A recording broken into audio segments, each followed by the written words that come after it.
Hello faithful viewers, it is Corey from SuperKamiGuru9000, and today we are going to venture outside the gates of the anime and manga worlds, and we're going to take a look at something that is near and dear to my heart, something that has fueled my nerdiness for years, and that is the Star Wars franchise. Now, if you don't know what Star Wars is, it's easily the biggest science fiction franchise in the history of all time. It's got quite a huge legacy, because it has the original trilogy from the 70s and 80s, and then you got the prequel trilogy, which started up in the 90s and the 2000s. Even had the Clone Wars cartoon series that is going on right now. So Star Wars is still fresh in the public eye. It is still a really huge franchise. And I just found out over the course of the last 2 days that there was a huge acquisition on the part of Disney. It seems that George Lucas has actually sold Lucasfilms to the Walt Disney Company. And because of that, they now have control over all of the merchandising, the television shows, the video games, anything pretty much Star Wars attached to it, and that includes any movies that's going to be released.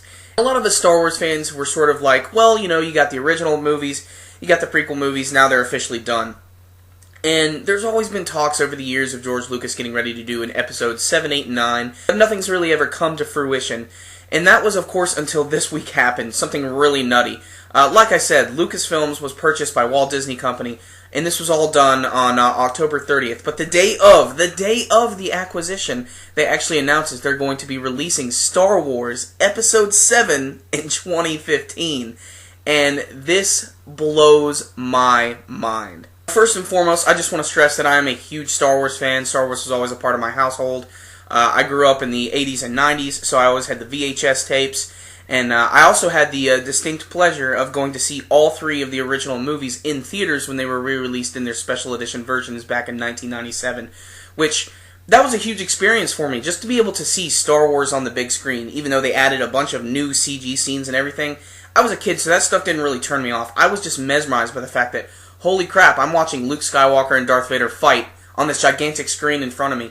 And it was cool because there were a lot of people in the theaters, and they were all obviously very hardcore Star Wars fans.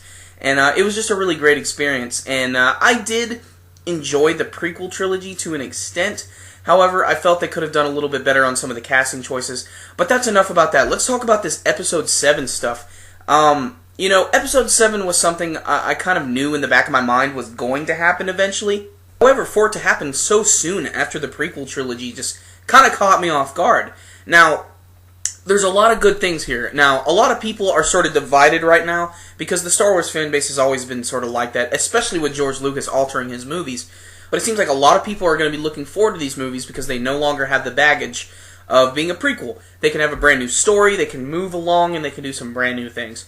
I'm actually not upset about the fact that there's going to be a Star Wars Episode 7, and there's a lot of reasons for that. One, I'm a huge fan of the franchise, so a little bit more never hurts. 2, being that it is a sequel trilogy now, they can really go forward with the story.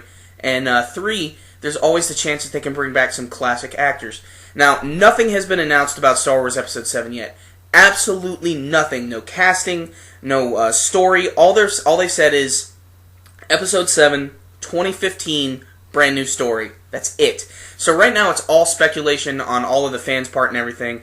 But a few of the old actors from the original movies have actually spoken up a little bit. Like Mark Hamill is like, wow, I had no idea they were going to be doing this. And as a fan of the series, I'd love to be a part of it. And guys, you have to put him in it. You got to put Mark Hamill in this movie. Even if it's just a cameo as a really old and wise Jedi, he needs to make some form of appearance.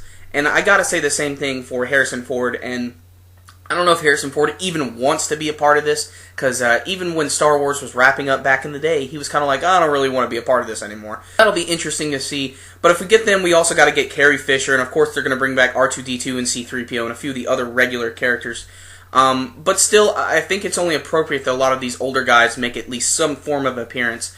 But at the same time, we also need to get some brand new characters introduced into this story, and I have no idea what they're going to do with it. The biggest thing that everybody seems to be talking about, however, is Disney. And a lot of people apparently just hate Disney for some reason.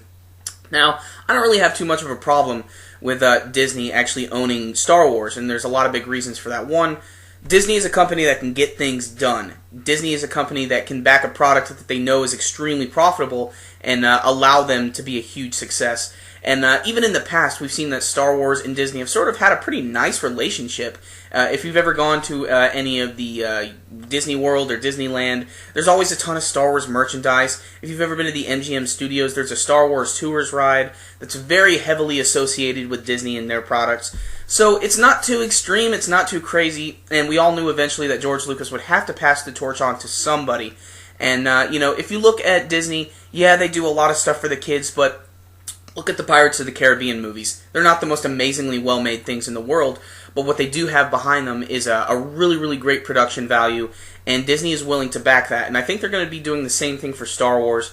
It's not like we're going to be seeing Mickey and shit in these movies or anything, guys. It's not going to be that extreme, and it's still a far ways off. So I'm just really excited about this, and I want you guys to know I'm a huge Star Wars fan. What about you guys? Are you excited about the brand new future of Star Wars? There's going to be an episode 7, 8, and 9 in the near future, and it's probably going to change a lot of things. So if you guys are looking forward to those movies, please let me know in your comments below. If there's something you're not looking forward to seeing or something you just think is just not a very good idea on Lucasfilm's part, please, I'd love to know what you guys think in your comments below. So I'd love to hear your guys' thoughts on what episode 7 could actually be about, because anything can happen at this point, and they've told us it's not going to be based on any books. It's going to be an original story, so this is your chance to chime in, guys. Remember, guys, if you like this video, make sure and give it a thumbs up. That concludes this video today, but remember, guys, seeing as how a brand new Star Wars is on the horizon, you could probably expect to see some Star Wars videos making their way into the SuperKami page every once in a while, because I'm a super fan, and there's just going to be a lot of speculation on my part, and I'd like to get you guys involved as well. So